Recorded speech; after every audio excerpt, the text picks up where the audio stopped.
नमस्कार. मी हनुमंत भोसले. अत्यंत महत्वाच्या विषयावर मी आज आपल्याशी संवाद साधतोय.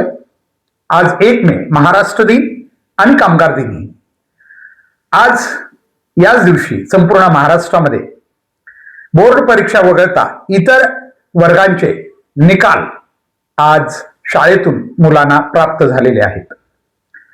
अर्थात या निकालावर एक नजर टाकली तर प्रत्येक पालकाला अपेक्षा आहे आपल्या मुलानं आजच्या काळामध्ये किमान 90% वर गुण प्राप्त करावेत.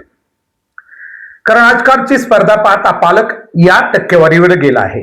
एक काळ होता याच पालकाला महाराष्ट्रात आपला मुलगा 10वी किंवा 12वीला फक्त पास व्हावा ही अपेक्षा होती.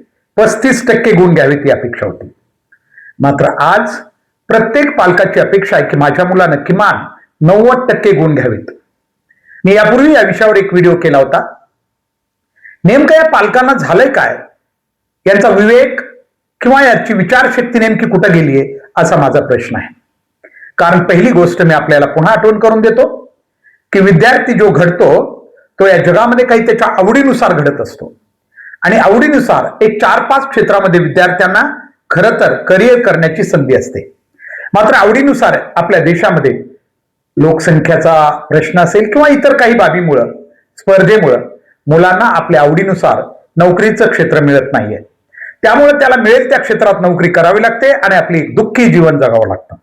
दुःखी यासाठी म्हणतो मी की कार्लिन सारख्या महान विचारवंतानं म्हटलंय की या जगातील सर्वात आनंदी व्यक्ती तोच ज्याला आपली आवड आणि आपल्याला आयुष्यभर करायचं जे कार्य आहे ते एकाच क्षेत्राशी जोडता आलं तो व्यक्ती जगातला सर्वात आनंदी.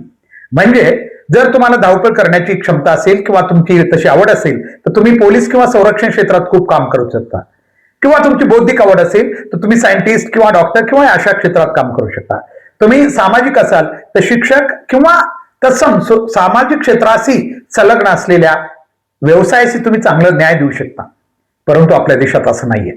आपल्या देशात फक्त मुलांना मशीन बनवण्याचं काम सुरू आहे आणि ती एक पैसे कमवण्याची मशीन बनावी अशी पालकांची सुद्धा अपेक्षा झाली आणि त्यामुळे गंभीर समस्या निर्माण झाली. आज जेव्हा निकाल लागले तेव्हा प्रत्येक पालकाला असं वाटतं की माझ्या मुलाला किमान 90% मार्क्स मिळाले पाहिजेत, त्यापेक्षा अधिक. आणि ते अभिमानाने सांगतात की आमचा माफ करा आमचा मुलगा एवढे टक्के. अगदी पहिलीपासून नातेवाईकांना वगैरे सांगण्यात त्यांना खूप भूषण वाटतं. पण त्यांना माहित नाहीये की एक तर आपल्या मुलाला कुठलंही बाल्य अवस्थेतील आनंद आपण देऊ शकलो नाहीत. कारण पूर्वज खूप हुशार होते. 6 वर्षानंतर ते शाळेत घालत होते आणि 6 वर्ष ही लहान बालकं आपल्या आयुष्याचा आनंद जगत होती.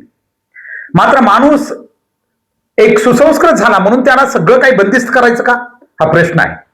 6 वर्ष याच्यासाठी ती एक मर्यादा होती. पूर्वज खूप हुशार होते मी म्हटलंय, पण आमची हुशारी जरा अधिकची शहाणी झालेली. त्या मुलांचं बालपण पूर्णपणे हिरावून आम्ही घेतलेलं आहे. अगदी 2 ते 3 वर्षापासूनच आई वडील आपल्या मुलांना कुठल्या तरी अंगणवाडी, बालवाडी, UKG, LKG यामध्ये टाकून निवांत होऊ लागलेले आहेत. आमचा तर असाच आरोप आहे. या अवस्थेत मुलांना शिकण्यासाठी पाठवत नाहीत. घरी मुलं अडचण ठरू नयेत, त्रास ठरू नयेत यासाठी त्यांना पाठवलं जातं. हा आमचा दावा आहे आणि तो खराबी आहे.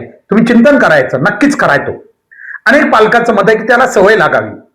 अरे यापूर्वी आम्ही पाहिलंय की 6 वर्ष किमान त्यांना बाल अवस्थेतील आनंद घेण्याची आम्ही एकतर परवानगी दिली पाहिजे किंवा तशी संधी दिली पाहिजे. मात्र असं होत नाही. अलीकडच्या काळात तर हद्दच झाली आहे. ज्या काही इंग्लिश स्कूल निघालेले आहेत 10 ते 15 वर्षामध्ये समाजाला काही कळलं नाही आणि वस्तुस्थिती अशी झाली की या मुलांना त्यांची क्षमता असो की नसो इंग्लिश स्कूलकडे ढकलून समाजानं आपलं फार मोठं नुकसान करून घेतलेलं आहे. 15 ते 20 वर्षामध्ये शिक्षण क्षेत्रामध्ये हा प्रचंड मोठा एक लॉस म्हणूया आपण किंवा नुकसान झालेलं आहे. परंतु याकडे कोणाचं लक्ष नाही. समाज त्याच्या तंद्रीत आहे, संस्थाचालक त्यांच्या व्यावसायिक तंद्रीत आहेत. मात्र मुलांचं काय झालं याचा हिशोब कोणीच मांडायला तयार नाही. आज पण 10वी आणि 12वीच्या किती शाळेत प्रॅक्टिकल आहे. तुम्ही डॉक्टर बनवायला मुलगा निघालात ना, जरा दाखवा किती शाळेत प्रॅक्टिकल घेतलं जातं, किती शाळेत किंवा महाविद्यालयात प्रयोगशाळा आहेत. आणि जिथं असतील बी तिथं किती शाळेत ते प्रयोग घेतले जातात, मुलांना शिकवले जातात, हे काही नाही. प्रॅक्टिकलचे मार्क्स जशाच्या तसे दिले जातात आणि पालक उड्या मारतात, माझ्या मुलांना 90% पडले, 100% पडले. हे 20 मार्क 30 मार्क हे फुकटचे आपल्या मुलाला मिळालेत हे पालक कधीच सांगत नाही कोणालाच. तो म्हणतो सगळ्यालाच मिळालेत. हो, पण ते फुकटचेच आहेत. कुठल्या शाळेत क्रीडांगण आहे सांगा? काहीच नाहीये. खरं तर खेळ हे मुलांच्या आयुष्यासाठी खूप गरजेचे आहेत.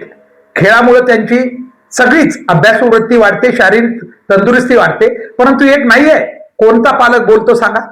कुठल्या शाळेत असं म्हटलं जातं? अगदी तालुका स्तराई, कारण शासनाच्या काही योजना आहेत, एनसीसी सारखे उपक्रम केस सारख्या ठिकाणी एकाही शाळेत नसावेत, याचा कोणी जॉब विचारत नाही, अगदी कोणीच नाही.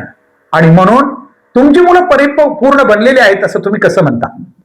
कारण हल्ली आजकाल क्रीडा क्षेत्रामध्ये काही रिझर्वेशन म्हणून थोडंफार मुलांना पाठवतात कुठतरी, आणि वरच्या वर मग गेलेली मुलं तेवढीच बऱ्यापैकी म्हणून त्यांना ते सर्टिफिकेट मिळतात. काही तर पालक 10वीला आता काही ठिकाणी मुलांना शाळेशी तडजोडी करून वर काही ऍडजस्टमेंट करून क्रीडा क्षेत्रातील राज्यस्तरीय प्रमाणपत्र घेऊन त्या मुलाला 5, 2, 3% काय जे आहेत बोर्डाचे मार्क्स मिळवायचा प्रयत्न करतात. कशासाठी? सगळे केवळ स्पर्धा. पण अशी मुलं जे फुगीर आहेत किंवा जी सूज आहे म्हणून आपण, सूज ती गुणवत्ता नाहीये, यानं तुमची मुलं कधीच हुशार होऊ शकत नाहीत. अशी ऍडजस्टमेंट त्याच्या आयुष्यात ठीक आहे, एखाद्या संधीपर्यंत त्याला पोहोचवेल, परंतु ती संधी त्याला टिकवता येणार नाही आणि त्याच्यात तो यशस्वी होऊ शकणार नाही. जरी मिळाली तरी यशस्वी होऊ शकत नाही. कारण सगळ्या गोष्टी कशा आवडीनं आणि इंटरेस्टनं असल्या पाहिजेत, तरच ती मुलं त्या क्षेत्रामध्ये टिकू शकतात. लक्षात घ्या. मात्र आमचं याच्याकडे लक्ष नाहीये. शाळा मी म्हटलं फक्त एक संधी झालेल्या आहेत, एक शिक्षणाची फक्त संधी देणाऱ्या. त्यांना किती मुलाप्रती चिंता आहे किंवा किती त्यांच्या सहानुभूती आहे, विचार आहे, हे तपासण्याची गरज आहे आज. कारण परीक्षा प्रणाली तर पालकाला माहित नाही. सोडा बाकी या होम एक्झाम तर सोडून द्या, पण बोर्डाच्या परीक्षेतच काय स्थिती आहे? सीसीटीव्ही कॅमेरे लावल्यानंतर सुद्धा बरोबर करणारांनी करायचं ते केलंच. याही परीक्षेत कॉपी चालली. ठीक आहे, पर्सेंटेज कमी येईल, परंतु कॉपी बंद झाली नाही. म्हणजे याचा अर्थ कॉपी किती गरज बनलेली आहे संस्था चालकाची, विद्यार्थ्याची आणि पालकाची, याच्यावरून आपल्याला लक्षात येत आहे. अशी मुलं कुठं स्पर्धा करणार आहेत? ठीक आहे, एखाद्या व्यवसायापर्यंत जाण्यासाठी ते पूरक ठरतील, परंतु आयुष्यात ते कधीच यशस्वी होऊ शकणार नाहीत, याची आम्हाला खात्री आहे. आणि आम्ही जे बोलतो हे कुठलं तत्वज्ञान सांगत नाही, हे आजपर्यंतच्या एक आयुष्याचा अनुभव सांगतोय की जेव्हा त्यांना ते खरं ज्ञान मिळतं तेव्हा त्याच्यातून त्यांनी केलेली नोकरी किंवा व्यवसाय आणि उगाच सगळ्याबरोबर करायचं म्हणून उगाच सहज केलेला, याच्यात खूप अंतर आहे. म्हणून आमची या ठिकाणी विनंती आहे पालकांना की आपल्या मुलांना किती मार्क्स पडले, किती टक्के पडलेत, याच्यासाठी विनाकारण त्रास देऊ नका. जे पडलेत ते मार्क्स खूप खूप त्यांचे चांगले असू शकतात. आणि आणखी एक आम्ही तुम्हाला सांगतो, जरा भूतकाळात मागं फिरून पहा. असं काही नाही की पर्सेंटेज कमी आलेली मुलं अयशस्वी होतात. आमच्याकडे तर उलट आहे, विरोधाभास आहे की ज्यांना कमी पर्सेंटेज आहेत ते ज्यांना अधिक पर्सेंटेज आहेत त्यांच्या अगोदर हे नोकरीला लागलेली आहेत अनेक ठिकाणी, आणि अनेक ठिकाणी यशस्वी झालेली असं बी आहे. याचा अर्थ मी असं नाही म्हणत अभ्यास करू नये मुलांनी, लक्षात घ्या, परंतु त्यांच्या क्षमतेचा संबंध आहे, त्यांच्या कुवतीचा संबंध आहे. निवडच आपण ज्याला शक्य नाही त्याला काही करायला लावणं शक्य नाही. मी हे म्हणतोय की कधी कमी पर्सेंटेजवाली मुलं त्यांना ज्या क्षेत्रात आवड आहे त्या क्षेत्रातून खूप मोठं काम करू शकतात, यशस्वी होऊ शकतात.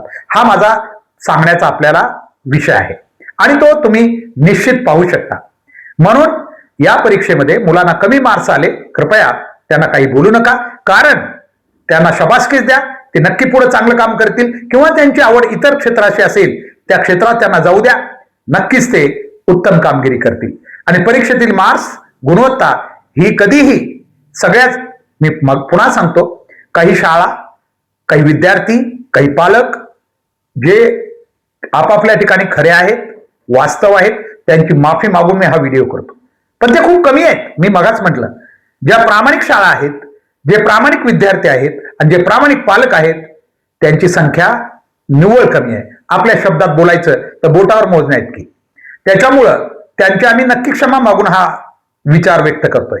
ते आम्ही म्हणलं तरी नाही म्हणलं तरी ते यशस्वी होणारच आहेत, आहे तिथं, परंतु त्यांची संख्या खूप कमी आहे. मी हे पुन्हा पुन्हा सांगतो. म्हणून बाकी पालकांना लक्षात घ्यावं. एक तर परीक्षा प्रणालीत काय चालतं आपल्याला माहितीये. परीक्षा प्रणालीमध्ये कॉपी चालते. पहिली गोष्ट, आजच्या अभ्यासक्रमच सोपे केलेले आहेत. कोणी किती दावा करू द्या, अभ्यासक्रम सोपे केलेले आहेत. त्याच्यात परीक्षा पुन्हा अशा ज्याच्यात दोष आहेत आणि पुन्हा पेपर तपासणी त्याच्यापेक्षा दोष आहे. तुम्ही अनेक वेळा ऐकलं असेल पेपर कसे तपासले जातात ते.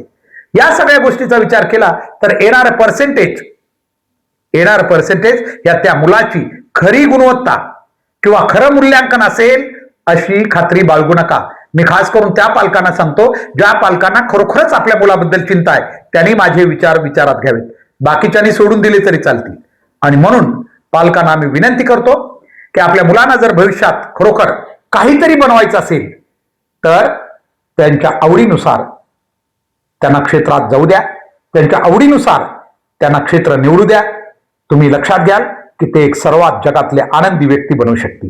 जर तुम्ही केवळ या स्पर्धेमध्ये चुकीच्या क्षेत्रात त्यांना ढकलायचा प्रयत्न केला, समाजाच्या प्रतिष्ठेकडे बघून किंवा समाज ज्या क्षेत्रांना प्रतिष्ठा देतो त्याकडे बघून तुम्ही जर आपल्या मुलांना चुकीच्या क्षेत्रात ढकललं तर कदाचित उद्या तो यशस्वी व्यक्ती बनेलच असं अजिबात सांगता येत नाही.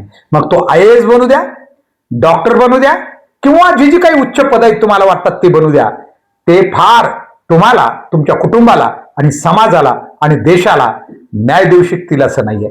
कारण आम्ही दररोज पाहतोय हजारो असे उदाहरण आमच्याकडे दररोज आम्हाला पाहायला मिळतात जिथं की अशा प्रकारच्या समस्या निर्माण झालेल्या आहेत. IAS असूनही त्यानं आपल्या आयुष्यात, कारण त्याला त्या क्षेत्राशी कदाचित रुची नसावी, त्यानं कदाचित निराशेमध्ये चुकीच्या कृती केल्याचं आम्हाला आढळतंय.